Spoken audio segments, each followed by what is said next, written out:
Fait que là, ça a été d'un moment très, très important pour moi.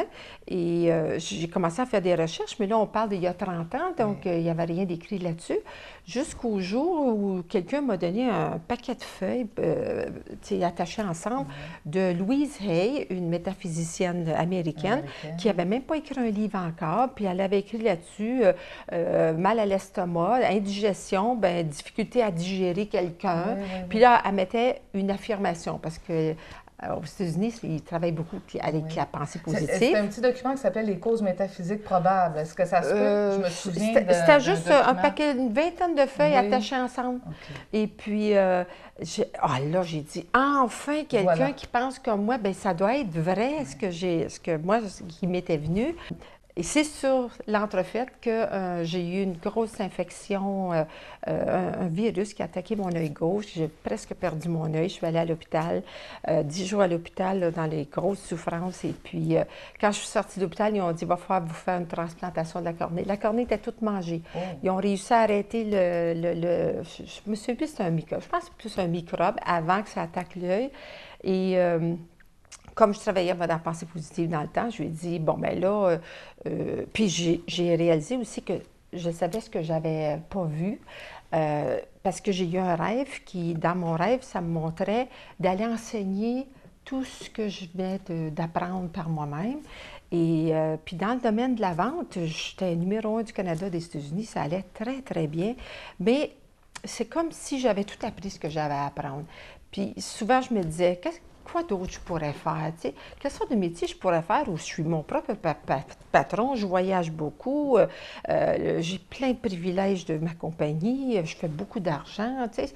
Je ne trouvais pas autre chose, mais c'était comme il fallait que je passe à autre chose. Puis ce rêve-là m'a dit ce que je devais faire. Puis là, vous ne l'aviez pas fait. Vous avez fait le rêve, mais là...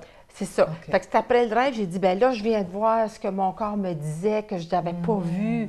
Et puis, même mon patron, dans le temps, là, dans la vente, quand je lui ai dit, ben ça, je viens de prendre la décision que je veux me partir à faire des ateliers, puis montrer des choses aux gens que j'ai appris. Je vais devoir te quitter, tu sais. Puis lui, bon, j'étais la gérante régionale au Québec, ça faisait pas son affaire. Puis il me dit, je suis pas surpris. J'ai dit, ah non. Il dit, tu te souviens, l'année passée, tu es allé faire un atelier, là, il dit deux week-ends de suite, là. Tu étais revenu tellement emballé, puis tu m'as dit, un jour, moi, je vais faire ça dans ma vie. Mais je m'en souvenais pas. C'est là qu'on voit comment plein de choses inconscientes se font. Hein? Puis, fait que là, c'est comme ça, j'ai décidé, j'ai tout lâché, puis j'ai créé mon école. Mais c'est difficile de tout lâcher quand on a la sécurité, le succès, ça va bien. Là, puis, ça, c'est une autre entrevue d'une heure. Parce que, oui, j'ai eu des grosses difficultés financières. Puis tu sais, tu imagines, là, il y a 29 ans, là, créer une école qui s'appelle Écoute ton corps. Je faisais rire de moi par tout le monde. Ma famille. Je me souviens, moi, il y a 25 ans, on disait Écoute ton corps. Le monde nous regardait un petit peu avec. Qu'est-ce que tu es en train de me dire? Mais actuellement, tout le monde dit ça. Hein? Écoute ton corps, c'est devenu naturel. Les médecins, dans leur bureau, vont nous dire écoutez votre corps, madame. Oui, les médecins, les chiro, les ostéopathes et tout.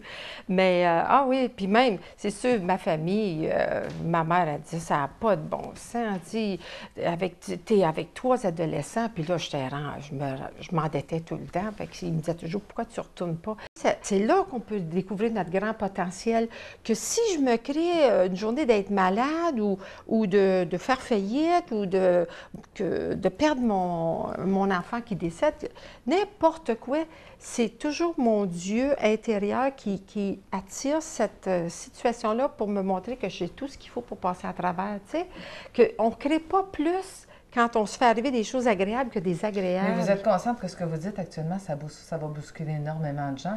Quand on dit on peut attirer le fait de perdre un enfant ou d'avoir une maladie incurable, oui, je suis Dieu, mais ça bouscule, ça. Là. Oui, ça bouscule. Comment on se reprend en main dans une situation comme ça? Ça bouscule parce que ça bouscule les gens. Mais ça bouscule la notion du bien et du mal et du positif, du négatif. Ça bouscule les gens qui pensent qu'ils ne sont pas dans leur potentiel, qu'ils n'ont pas tout ce qu'il faut pour faire face. Moi, je suis convaincue que jamais on attire une situation à nous sans qu'on ait tout ce qu'il faut pour y faire face. Puis c'est ça, être en contact avec notre pouvoir créateur. Créateur, c'est ça Dieu, c'est la partie qui crée en moi. C'est pas un personnage, c'est cette grande énergie divine-là. Et que tant qu'on reste pris dans le problème, « Oh mon Dieu, qu'est-ce qui va m'arriver? Puis c'est pas juste, puis comment qu'est-ce que j'ai fait au bon Dieu pour que ça m'arrive? » Tant qu'on est dans cette énergie-là, de victime, bien, le problème, il empire. Mais si on dit, bon, là, il m'arrive telle affaire, qu'est-ce que je peux faire pour passer à travers ça? Qu'est-ce que je veux dans ma vie? T'sais, puis qu'est-ce que je fais là aujourd'hui, ce que je fais, ce que je dis, ce que je pense? Est-ce que ça va m'amener vers ce que je veux ou ça m'amène à l'opposé? Puis c'est juste ça qui fait la différence. Donc, vous croyez qu'il y a une solution spirituelle à tous les problèmes? Il y a toujours une solution dans notre façon de la gérer.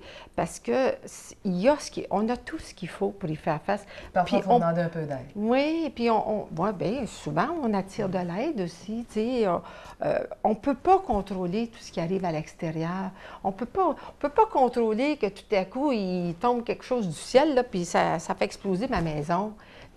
Mais OK, maintenant, je fais quoi avec ça? On peut contrôler comment on va réagir, comment on va agir. Fait que quand on prend notre vie en main, c'est ça, et Dieu. Fait que pour moi, on est toujours en train de créer. Il n'y a pas une personne au monde qui crée plus que l'autre. Mais on peut créer des choses plus négatives ou plus positives. Est-ce que je crée ce que je veux ou je crée ce que je veux pas? Mais on crée. De toute façon, quand on sait qu'on crée... Oui. Donc, moi, ça, c'était... parce que souvent, des fois, des gens me disent « Ah, comment tu fais pour toujours être aussi positive, puis dynamique, puis énergisée? Oui. » Puis parce que je me dis « Qu'est-ce que je veux? » Puis je suis toujours en train d'aller vers ce que je veux. Tout le temps. Je ne sais pas comment je vais y arriver, bien des fois. Je ne sais pas quand je vais y arriver. Puis il y a des fois que... Des fois, ça n'arrive pas parce qu'il y a d'autres choses qui se présentent qui est mieux. Bon, bien, je passe à autre chose. Donc, on accepte. Parce que l'important, c'est juste de créer. Est-ce que je crée quelque chose d'agréable dans ma vie, oui ou non? C'est pas... est-ce que je prends la bonne décision ou non? Donc, quand vous parlez de création, c'est même dans les plus petits moments, dans des choses tout à fait anodines de notre quotidien. Oui. Pas nécessaire de créer des grands projets. Puis, je suis toujours en admiration. Comme ce matin, j'ai vu des magasins, là, puis je regardais, puis je disais, « Ah, ce qu'il y a... » La personne qui a créé ça, là, c'est « Oh, merci mon Dieu. » Tu sais, là, oui. Je suis toujours en admiration avec toute la créativité. Comme j'ai acheté la semaine passée un e-book, là, tu sais, pour... un livre électronique. Oui, pour ne pas avoir à m'apporter ma pile de livres quand je pars pour un mois et demi, là. L'avenir des auteurs, d'ailleurs, les e-books. Et puis... Puis là, je suis oh, mais c'est merveilleux, la personne qui a inventé ça. Puis pour moi, ça, je vois Dieu dans tout ça. Je vois Dieu dans la nature, dans chaque chose que je fais. Puis je voyais un jeune homme là, qui était dans son monde, là, qui marchait sur le trottoir là, ce midi. Démuni, sans abri? Oui, puis tu sais, qui était pas bien, en tout cas. Il n'était pas bien là, physiquement aussi, et psychologiquement. Puis là, je me disais... S'il savait, lui, tout son potentiel, que dans le moment, il choisit sa nature divine pour se créer cette expérience d'être comme ça, qu'il pourrait créer autre chose, mais il ne sait pas. Il ne sait pas. Fait que c'est ça qui fait la différence, c'est notre degré de conscience. L'humain, on est les seuls à être assez évolués pour savoir qui on est. Le petit poulet, il ne saura jamais qui est Dieu, lui. Il va finir ses jours sur la table de quelqu'un, puis il n'y a pas un mot à dire. Il accomplit bien sa mission, lui, ce petit poulet. Il ne se pose pas de questions. Oui. Il ne remet rien en question. Tandis que nous, on a la chance de pouvoir savoir qui on est, tu sais. Puis c'est ça que... On a la chance de pouvoir faire des choix. Voilà. Et puis, pour toujours aller vers un monde plus intelligent, tu vois. Alors, est-ce que je choisis quelque chose qui me rend malade ou qui me rend vraiment très malheureux? Ou bien si je décide, qu'est-ce que je veux? Parce que les grands perfectionnistes, bien là, ils ont peur de dire « Ouais, mais tout à coup, c'est pas ça, tout à coup, je me trompe. » Il faut oublier ça, elle dit toujours « Non, non. Le temps que je pense que c'est ça qui va être bon pour moi puis que je me dirige vers ça, bien au moins, je vais être je vais être plus heureuse, tu sais. Puis si tout à coup je découvre que c'est pas ça, non, ça va m'amener à autre chose, tu sais. Puis c'est juste ça. C'est ça pour moi être Dieu, c'est utiliser ce grand potentiel qu'on a pour aller vers ce qu'on veut, puis de devenir conscient que si j'ai pas ce que je veux, c'est parce que j'utilise pas bien mon énergie. Il n'y a pas un Dieu à quelque part qui s'amuse à punir des humains. Pour moi, c'est toujours, si ça va pas comme je veux, c'est parce que j'ai oublié que je suis Dieu. C'est pas parce que Dieu me punit.